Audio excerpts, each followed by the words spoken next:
Estamos iniciando o nosso programa O que diz Kardec. Temos o objetivo de levar a você as informações da doutrina espírita baseadas nos livros de Allan Kardec. Conosco, como sempre, o nosso companheiro Milton Felipe. Tá bom, Milton? Bem, muito obrigado e aproveito a oportunidade para saudar com o meu abraço fraterno a todos os nossos espectadores. Seu Milton, recebemos aqui uma pergunta que diz o seguinte: uma pessoa viva pode comunicar-se através de um médium? Como isso ocorre? Interessante pergunta, hein? Interessante. Eu tenho uma pequena lembrança de que nós fizemos uma abordagem a respeito dessa matéria e eu não me lembro se foi no curso Mediunidade ou se foi em um programa Esclarecimentos Oportunos. Mas não importa. O valor aqui dessa indagação nos remete para o valor dessa obra que você tem em mãos aí, que Allan Kardec escreveu em 1861, chamada a obra O Livro dos Médiuns. É um livro que Allan Kardec dedicou aos dirigentes de reuniões práticas e de experimentações práticas e também aos médiuns, os intermediários dos espíritos. É um livro completo sobre mediunidade. Então, a pergunta é se uma pessoa viva ela pode se comunicar através de um médium. A resposta simples, lacônica é esta: sim, pode se comunicar. E por que pode? Porque é um espírito. Se é um espírito, tem as mesmas condições que todos os espíritos têm. A diferença é que está encarnado ainda, mas se afastando do corpo físico, por momentos, digamos, especiais, pode se comunicar, pode entrar no regime de aproximação, sintonia, envolvimento e manifestação. Da mesma forma como os espíritos desencarnados se apresentam.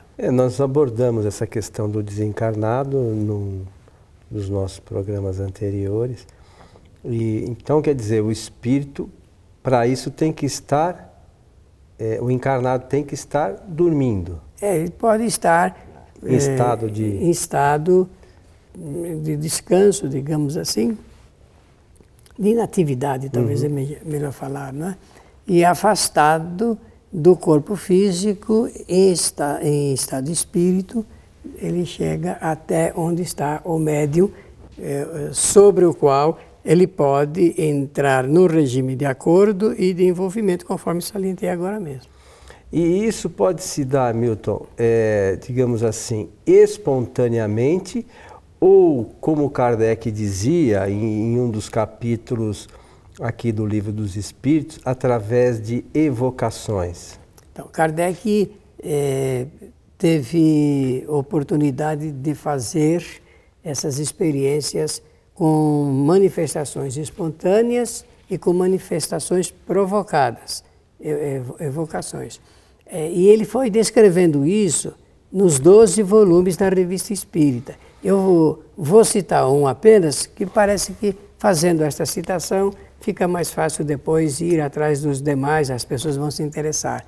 A Revista Espírita é uma coleção traduzida para o português pelo nosso companheiro Júlio Abreu Filho, que já desencarnou há muitos anos, e que durante 15 anos fez as traduções da coleção toda, né?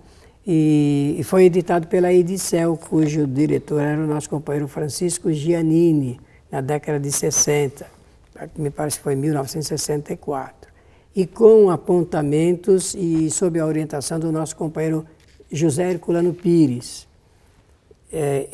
Nessa coleção, traduzida pelo Júlio Abreu, eu estou falando exatamente porque, como existe outra tradução, eu preciso fazer a referência ao número.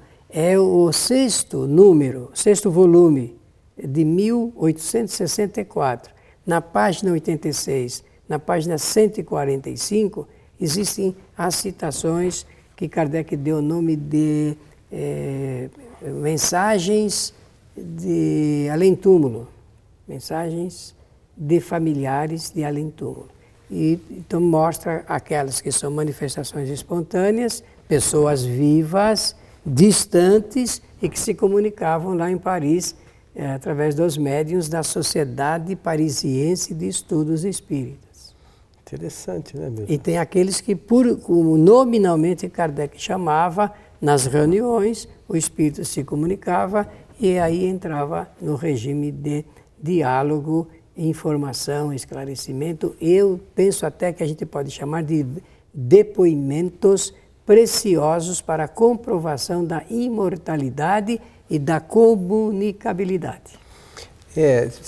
Pensando nisso, é bastante interessante de nós visualizarmos essa possibilidade de comunicação através da evocação, né, Milton, que Kardec usou ao longo dos 12 volumes da Revista Espírita. Por vezes... Ele recomenda, inclusive.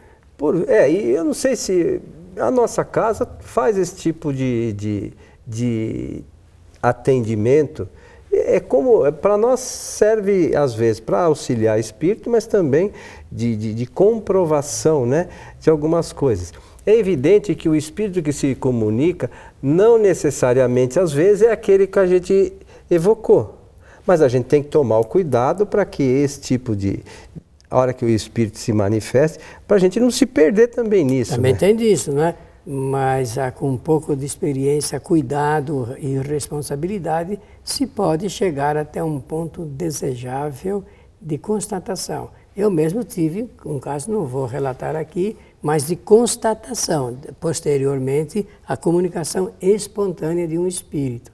Não era uma reunião onde se evocava espíritos, mas eles se manifestavam e em uma ocasião um se manifestou. Número 1, ele se encontrava vivo e estava em um determinado local. No dia seguinte, nós pudemos constatar a presença dele no lugar de tratamento. E ele realmente estava naquele local. Naquele local. Agora, o detalhe que eu quero demonstrar aqui, do ponto de vista da ciência espírita, é que o médium não tinha nenhum conhecimento da existência desse homem. Era totalmente desconhecido dele, a pessoa e a situação em que ela se encontrava.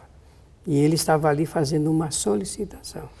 E para o médium, Milton, porque o médium, ele na verdade também não escolhe o espírito, né? Mas há para o médium alguma diferença entre a comunicação do espírito encarnado ou desencarnado? Nenhuma. Nada? Não, ele não percebe no momento.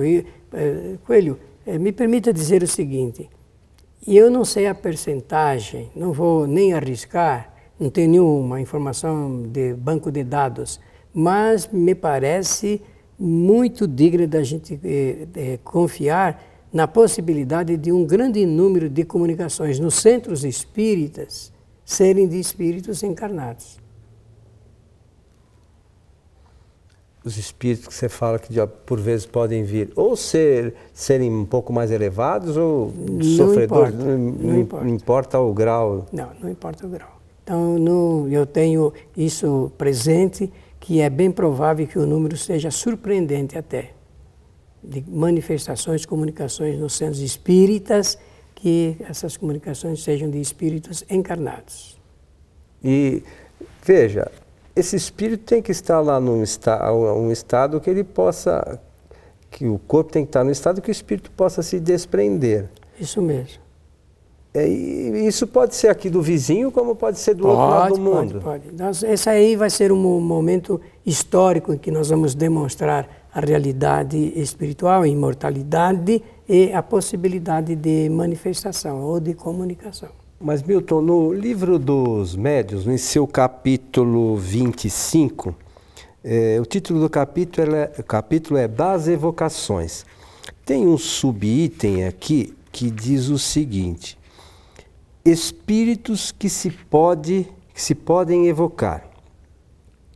Podem ser evocados todos os espíritos, qualquer que seja o degrau da escala espírita que pertençam. os bons como os maus, os que deixaram a vida há pouco, como os que viveram em tempos mais recuados, os homens ilustres como os mais obscuros, nossos parentes, nossos amigos, como os que nos são indiferentes, mas não quer dizer que querem ou possam sempre atender o nosso chamado. Essa é uma outra questão interessante, né? Podemos evocar qualquer espírito, mas isso não significa que eles estejam à nossa disposição, né? O primeiro fator é o da vontade. Querem atender? Sim ou não? Segundo, em quais circunstâncias se pode realmente evocar? Nós não devemos esquecer que entre o espírito comunicante encarnado ou desencarnado e o médium, que vai ser o seu intermediário, entre ambos deve existir um elo de simpatia, de envolvimento para ocorrer a manifestação. Esse é um terceiro ponto que deve ser considerado. E por último, a necessidade. Por qual razão? Quais são os objetivos da evocação, dessa evocação? Então é preciso passar por esses itens todos até chegar no grau de possibilidade.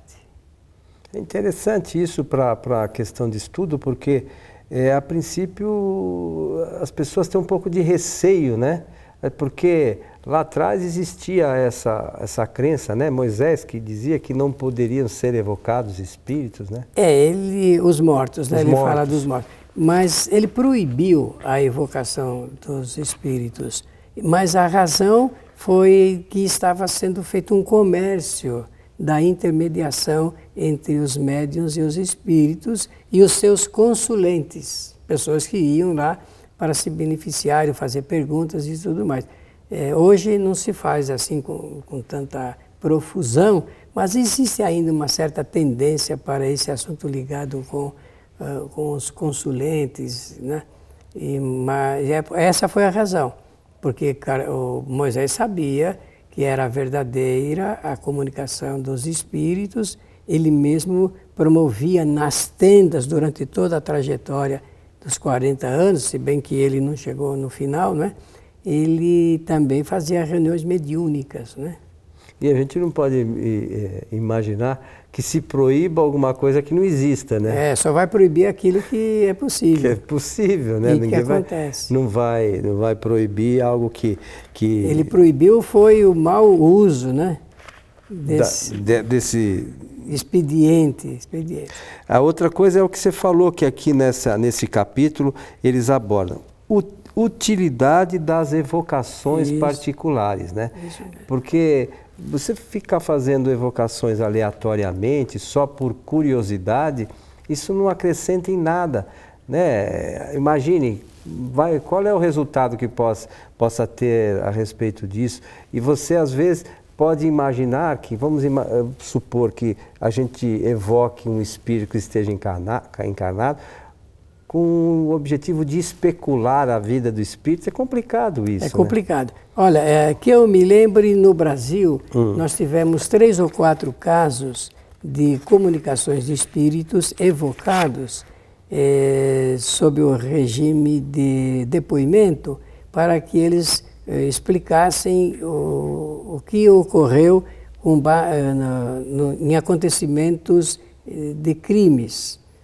E, inclusive, pelo menos 2 desses depoimentos de espíritos serviram como peça em processo para julgamento de alguns casos. Um dos médios foi o Francisco Cândido Xavier, que serviu como médium nesse processo de evocação de um espírito. Veja que isso aí é uma utilidade, e com esse depoimento o julgamento tornou livre a pessoa que estava sendo acusada. É interessante isso, né? Porque o espírito está lá à disposição, mas tem que haver um meio de se certificar que é aquele espírito, né? E os espíritos trazem muitas vezes essas informações para que não reste dúvida sobre a sua origem, quem é, se é realmente ele, né, Milton? Tem como a gente saber exatamente quem é aquele espírito? Olha, Kardec tomava cuidado e ele chegava ao ponto de dar o selo de autenticidade na comunicação, conforme eu citei aqui da Revista Espírita. O Ernesto Bosano, cientista italiano, ele escreveu um livro chamado As Comunicações Mediúnicas entre Vivos. Esse livro foi no Brasil editado pela Edicel, já falei aqui do Sr. Francisco Giannini, com supervisão do Herculano Pires. No final desse livro do Ernesto Bosano, o Herculano Pires, bem no final, faz ali uma nota de rodapé muito interessante ligada com esse assunto e o cuidado para que a autenticidade das personalidades que se comunicavam fossem realmente obtidas. Então, vejam que existem mecanismos, procedimentos, penso até em falar, uma metodologia que se pode montar para atender a esta observação. Isso também serve para os espíritos desencarnados, né, a comunicação dos desencarnados. Eles podem nos fornecer detalhes que às vezes só algumas pessoas sabem, né, Isso Milton? Mesmo. São coisas às vezes muito particulares que servem de elo de ligação para que a gente não incorra em erros com relação... constatação da veracidade da comunicação. Eu acho que isso aí é um dos itens que eu estou querendo mencionar como fazendo parte dessa metodologia. E Kardec sempre tomava esse cuidado, muito, né? Muito cuidado. E é importante para nós, quando se eventualmente formos fazer isso em nossas atividades mediúnicas, não nos deixarmos levar, às vezes, por informações ou por palavras bonitas e tal. Temos que tomar o cuidado, tentar buscar o meio que Kardec se utilizou, que são as informações científicas, ver se aquilo é possível, se não é possível, buscar a informação às vezes com outros espíritos, né? Outros grupos talvez, para que a gente não incorra em erro, né? Claro, para confirmar a necessidade e a possibilidade, eu quero lembrar o seguinte: no Brasil, em especial, porque eu não conheço essa prática em outros países, no Brasil existe essa prática da reunião chamada de desobsessão. O que vem a ser uma reunião de desobsessão? Uma reunião apropriada terapeuticamente para conversar com os espíritos obsessores. E essa reunião começa com evocação. O processo dela é uma evocação. E nós estamos fazendo isso no Brasil, onde, em observação às orientações de Kardec, chegou-se à conclusão de que não se deve fazer evocação por isso ou por aquilo, mas realmente, feita com critério e responsabilidade, só pode dar como resultado um benefício. E o Kardec orienta e diz aqui claramente que podem ser evocados todos os espíritos. Todos os espíritos. Desde os mais elevados até os que são de menor grau de importância moral, para receber o que nós estamos falando aí, receber informação, esclarecimento, né? E aqueles maiores para nos trazer as suas dissertações. Então, mas você sabe que eu lendo a Revista Espírita dias atrás, Kardec fez um comentário interessante, que às vezes esses espíritos sem esclarecimentos também nos trazem informações, até pelas suas necessidades, importante para a ilustração. Tinha um espírito que, se não me engano, chama-se Baltazar o Gastrônomo, se for procurar na Revista Espírita, e ele fala das necessidades. É um espírito de um grau evolutivo mediano, e ele fala, aí Kardec especula sobre as sensações, porque ele falava de alimentação, e ele falava que queria comer, mas aí depois, lá pelas tantas, o Kardec fala, mas você precisa? Não.